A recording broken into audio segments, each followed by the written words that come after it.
If you want to be successful in life, you gotta think like a sociopath.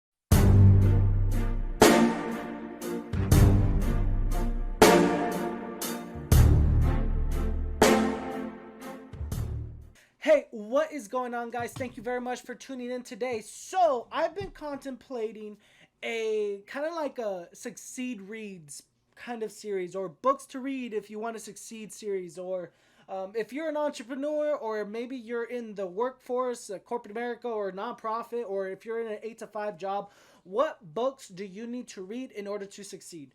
And I've been contemplating this for a while, and I just wanted to take the practical nuggets, the practical knowledge of books that they aren't taught in higher education. They're not taught in undergrad, grad school, medical school, law school. I want to be able to extract the deep information and give that to you. And so, comment down what you think I should title these series, because I do a lot of reading. I read a book at least once a month. I'm trying to get that to 2 times a month, but I'm a very slow reader because I do have a reading problem. But today we are going to be talking about how to think like a sociopath. And the book that I just finished reading is The Sociopath Next Door. It's by Dr. Martha Stout. And I gotta say, it was a really interesting read.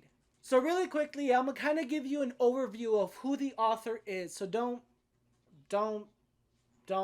flip out, because I'm telling you, there's so much knowledge to get from just this book. And it's not even so much about like business. It's more about life. It's more about people. And I got to say, about 1 in 25 Americans here in North America are sociopaths. So 4% of our population, they're deemed sociopaths. But before I get into today's video, I'm going to dive deep further. Let me show you who Dr. Martha Stout is. Dr. Martha Stout Phd is a clinical psychologist in private practice, served on the faculty in psychology in the Department of Psychiatry, which is the medicine for the brain. Psychologist, therapy, testing, psychiatrist, sort of a little bit therapy, more medication, more experimental. Just know that. At Harvard Medical School for 25 years. She is also the author of The Myth of Sanity. She lives on Cape Ann, Massachusetts. That is who Dr. Martha Stout is. I'm going to post a link down in the description to go ahead and get your copy of the book. I think I got it for like less than $10. I'm not telling you to go buy it, but if you really want to understand, if you're being taken advantage of somebody, you really want to pick up this book, because I will tell you, it will make you so aware about people, your employees, your boss, your spouse, your sister, your brother, your uncle, your coworker. This is it's a must read, especially as a baseline to understanding people. So The Sociopath Next Door, it is a very big deep dive into the study of people, and the study of people of understanding sociopaths. So if you want to be successful, you have to think like a sociopath. Then I'm not telling you, by all means, I am not telling you to do anything unethical, immoral. You're going to cheat, steal, hurt, lie to people. All I'm saying is to frame things as in, how can I leverage a sale? Or how can I leverage dating? Or how can I leverage, trying to get something for my gain like a sociopath would? That's all I'm saying. But what you need to understand is a psychopath is born, meaning that there's something wrong with their brain, their sympathetic system, the chemicals in their brain, right, on how it all works neurologically, study of the brain, there's something wrong with it. They don't have empathy. They don't have emotion. They don't have a conscience. A sociopath, kind of more like Scarface over there, is around my society. Society forms me to be this way in fight or flight mode. So both of them are fight or flight mode. So a psychopath, because they don't, yes, they can fake emotions. Yes, they can have a mask. Yes, they can be, two-faced. What you need to know about a psychopath is they're pretty much like, you can't help them because they don't know how to feel. A sociopath can feel, but the thing is that they're still trying to get stuff for their own personal gain. When it comes to the sociopath next door, what Dr. Stout does, she breaks things down in different scenarios: a father, a coworker, a businessman, a CEO. And what you need to know is that all sociopaths are narcissists. Not all narcissists are sociopaths.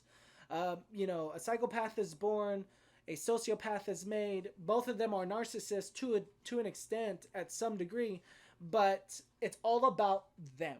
They're gonna leverage their emotions, right? They're gonna convey emotions, and you're gonna kind of give a little bit of pity for them. And once they give you that pity, that's their hook, and they're like, I got her, I got him, I can leverage her emotions, and I could do whatever I want. That's what a sociopath does.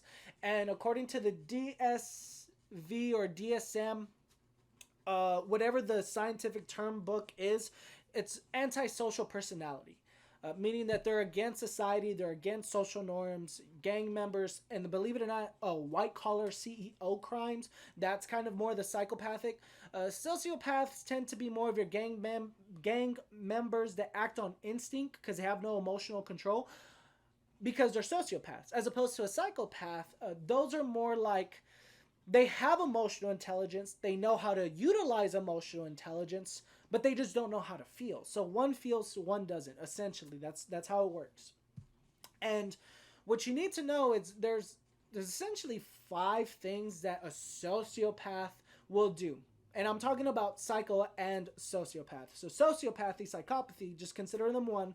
The first thing that they're going to do, in no specific order, is they're going to use social authority. They're going to use authority. So they could be your doctors, they could be lawyers, they could be CEOs, they could be cops. Anybody who has an outfit that is deemed authority, they're going to use that. Snakes in a suit. Okay? Because you, as an average person, by conscience, right? You're aware. You know for sure. It's like, okay, all right, I see that. He's an authority figure. Got to be careful. So listen to authority, right? The second thing that they're going to do is they're going to try and make pity stories. They want you to be vulnerable emotionally so they can hook you in and then take advantage of you. And that's just simply how they're going to do it. There's no ifs, ands, or buts. And the reason why they're doing that is because when you, the average person, can empathize or sympathize with them and you have pity for them, well, you as a human, you may push like what they can get away with because you love them, you care for them, you feel sorry for them. And then by the time you know it is you pushed your own boundaries back because you have pity for them. And they just kept taking advantage of you. You're like, oh, it's just, he's just going through a rough time. Oh, no, you just don't know what he's going through. That is how sociopaths take advantage of you. The third thing is they are 3-timers. And to identify a sociopath in the initial stages before they can hook, it's 3 things that they're going to do. They're going to lie, cheat, steal, hurt. But again, it goes back to your boundaries. If they do it once, shame on you. Okay, I get it. Everybody makes mistakes. I make mistakes all the time. If they do it twice, shame on me, right? No, how's it go? Fool me once, shame on you. Fool me twice, shame on me. There we go. That's the thing. Fool me 3 times, you're completely fucked. That is exactly what you need to know about a sociopath. So when you establish those boundaries, right, you need to ensure that you have your self-esteem, your self-respect, your self-confidence that you're not going to let us do that. Because the sociopaths prey on the weak. The sociopaths prey on the innocent. They prey on the ignorant as well. If you're not knowledgeable, they're just going to take advantage of you. And you need to know that. Your sociopaths have an agenda. So the 4th thing that you need to understand is there are no limits. They're going to do whatever it takes to maintain their social status, to maintain this idea of perfectionism, to maintain the status quo, to maintain the one-up. They're going to do whatever it takes. There are no boundaries. If they have to kill, if they have to lie, if they have to cheat, they have to steal, they're going to do whatever it takes because they don't care. Yes, they understand that they are leveraging their emotions. They know that.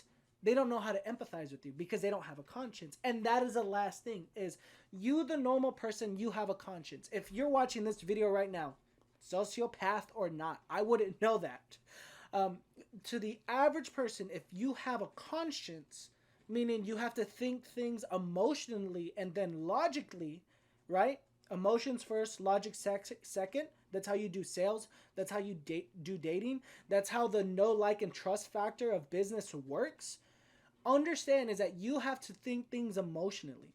For a sociopath, they only understand that if they can exploit your emotions first and have you justify it with logic second, they know they have you hooked. But the thing is that do you know they have a personal agenda? Do you know that they're actually trying to take advantage of you?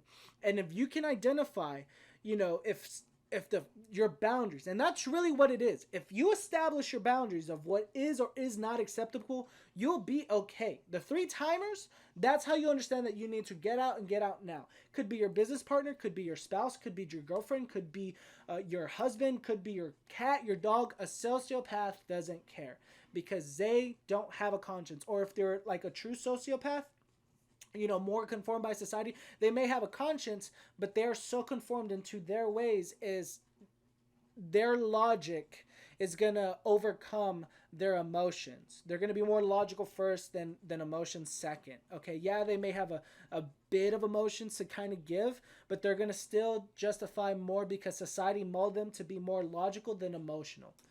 But that is essentially what you will get with the Sociopath next door. I highly recommend you check it out because if you're being taken advantage of life or business from everyone, you really want to start reading into that. It's a really good book. This is not a sponsored video. I don't do any sponsored videos, and if I ever do, I will let you know. I just like to read, and I want to make sure that if you are in business or in life right now and you're taken advantage of, you need to understand this so you can stop being taken advantage of and you can start living life on your own terms. But anyway, guys, let me know what you think about today's video. I know it's a little bit provocative. I know it's a little bit different, but I do want to kind of start a books to read to succeed kind of series, and I don't have a title for it. So if you could leave a comment down in the comment section, that would be greatly appreciated, and let me know your thoughts. Anyway, guys, that's it for today's video. Until next time, make sure you subscribe, like, comment. You know to follow me on Facebook, Twitter, Instagram, and I am now on LinkedIn at Gray House Consult, at Gray House Co. Until next time, stay tuned. Take care.